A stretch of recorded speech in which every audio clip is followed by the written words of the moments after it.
Hey guys, Saki here from SAKITECH, and in today's video, we're going to be talking about the iPhone 10 versus the iPhone 10s versus the iPhone 10s Maximum. So iPhone 10 is last year's, the 2017 model. That was the first iPhone that came with that all-screen display and a notch. And this year in 2018, Apple announced two new flagship smartphones, the iPhone 10s and the iPhone 10s Max, which is the larger version of the 10s. They also announced an iPhone XR that we're not going to be worried about. What I want to talk about is if you do own an iPhone 10 from last year, from 2017, should you upgrade to the iPhones that they released this year, the iPhone 10s and the iPhone 10s Max, which are the flagship counterparts of last year's iPhone 10. So I do want to make something very clear. The new iPhone 10s and the iPhone 10s Max are mostly exactly alike. There's only one difference between these two phones, and that difference is the fact that the Max has a 6.5-inch display as opposed to the 5.8-inch display on the iPhone 10s.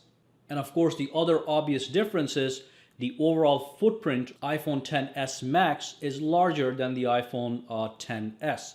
Everything else is exactly the same. You've got the same internals, you've got the same processor, same cameras on the front and the back. So make sure that you understand that if you do decide to go with the iPhone 10s Max, the only thing you're getting is the larger display and the larger footprint. Some people are going to embrace that. They love it. I love big screens. And some people prefer to have a smaller device that is manageable with one hand as opposed to using the phone with two hands.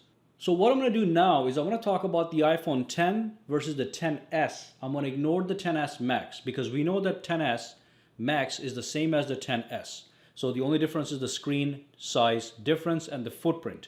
So if you compare the 10 to the 10s, then we can make a decision on whether or not you should upgrade from the 10 to the 10s. And if you want a bigger screen, you can always get the 10s Maximum.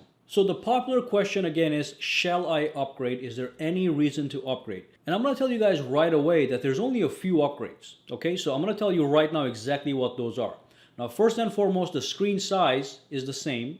The screen resolution is exactly the same on both the 10 and the 10s. The screen's pixel density is same on both of the smartphones, which is 458 pixels per inches. And the dimensions inch by inch are exactly the same. Okay, so the iPhone 10 and the iPhone 10s, if you put them side by side, you cannot tell the difference. They even weigh exactly the same. Well, there's a 3-gram difference. So the iPhone 10 weighs 174 grams and the iPhone 10s weighs 177 grams. So that's the only major difference as far as dimensions are concerned. Now, what are the big upgrades? So what we have is, on the iPhone 10s, we have a faster A12 Bionic chip, and on the iPhone 10, we have also a very fast A11 Bionic chip. So that's one difference, one upgrade you are getting with the 10s. Now let me say a couple things about the processor. So A12 Bionic is 15% faster than the A11 Bionic, but A11 Bionic is already a super fast processor. So for the average consumer, there's no need to upgrade. You're going to be able to do everything you can do on the iPhone 10s, on the iPhone 10 with that A11 Bionic processor, which also happens to be faster than any other Android smartphone processors on the market. That's how powerful the A11 is. And now you have the A12, which is 15% faster. Overall upgrade is not worth upgrading from the iPhone 10 to the iPhone 10s. It's a marginal upgrade. It's not a revolutionary, massive upgrade. So that's number one, the processor has been upgraded. And number two has to do with water resistance. Not a big deal. The iPhone 10 has an IP67 water resistance grading, and the iPhone 10s has an IP68 grade water resistance grading. So that's another upgrade. Your phone is going to be a little bit better protected against if you dive into the water with your iPhone. The iPhone 10s can hold out a little bit longer time-wise, and it can go a little bit deeper. But most people, again, don't even do this. Most of us just like the fact that it's there for accidental splashes, maybe a little usage in the rain. So that's one upgrade. The 10s is IP68 and the 10 is IP67 as far as water resistance is concerned. What else do we have? Basically, that's all we have. The camera is going to be improved because there's more software processing that gets processed through the A12 Bionic chip, but you're not going to see a massive upgrade. It's going to be a marginal upgrade from the 10 to the 10s as far as camera is concerned. Both smartphones can still record 4K video. They can record 1080p at 60 frames per second, and they can also do slow motion at 240 frames per second. So that's not a big difference from the two other phones. It's not like the iPhone XS's camera can do so much more than the iPhone X's camera. It's going to give you a little quality enhancement, but that's about it. And the final thing that's worth noting is the fact that the iPhone XS now allows you to record stereo. Not stereo speakers. Both of the phones have stereo speakers. I'm talking about recording.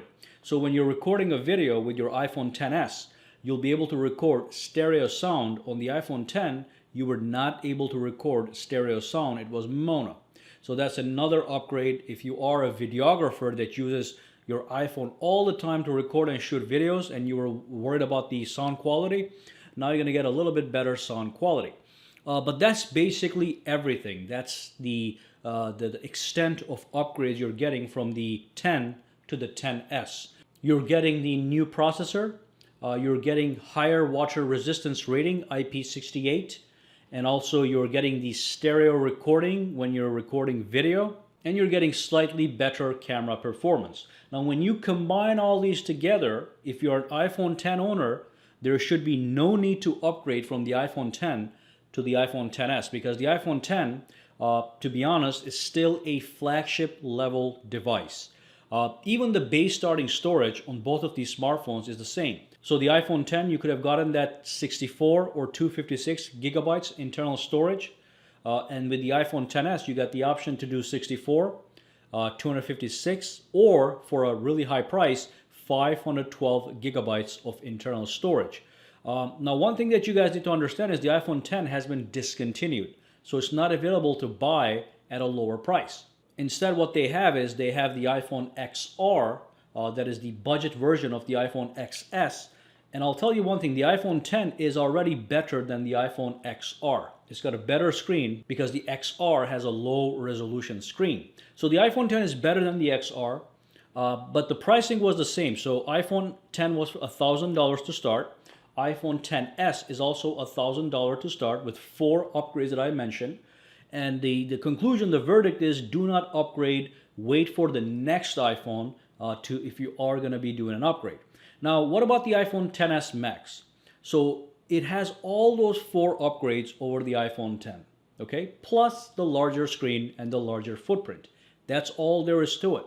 And of course, for 64 gigabyte iPhone XS Max, you're going to be paying $1,100 instead of $1,000 for the XS. Okay, but again, just to emphasize again, the upgrades are not worth the upgrades you're getting with the XS or the XS Max, unless you want a larger screen. That's a separate issue. If you want a larger screen, you are not satisfied with the 10's screen size, you can upgrade. If you got the money, you can upgrade. But beyond that large screen, the upgrades are nothing special, so do not upgrade from the iPhone X to the iPhone XS unless you simply just have to have the latest and greatest. Then nobody can stop you, you can get it. But I'm just telling you guys, the experience is going to be so similar that for an average consumer, and 99% or maybe 95% of us are average consumers, you're not going to see a difference. So just keep the iPhone X, save your money this year, and get the iPhone X2 next year, whatever the name is going to be. And that's it. So drop a comment below and let me know what you guys think. If you do have an iPhone X, do you think you can upgrade for the 4 upgrades that I mentioned? Or do you think that you are not going to upgrade and keep your iPhone X? And of course, some people might be enticed by the larger screen on the XS Max. You may want to upgrade to that. Just let me know down below. But yeah, that's basically everything I wanted to talk about and advise the people to upgrade or not to upgrade. Now, if you do have an iPhone 8 or an iPhone 7, then it's okay to upgrade to the iPhone XS. You are getting a massive upgrade. But please, if you have an iPhone 10, there is no need to upgrade. It's going to be an exactly same experience. All right? All right, guys, drop the comments down below. Make sure to subscribe to SAKITECH and have a fantastic day. And finally, if you do use Instagram, Twitter, or Facebook, follow me on all at SAKITECH Online. Have a fantastic day.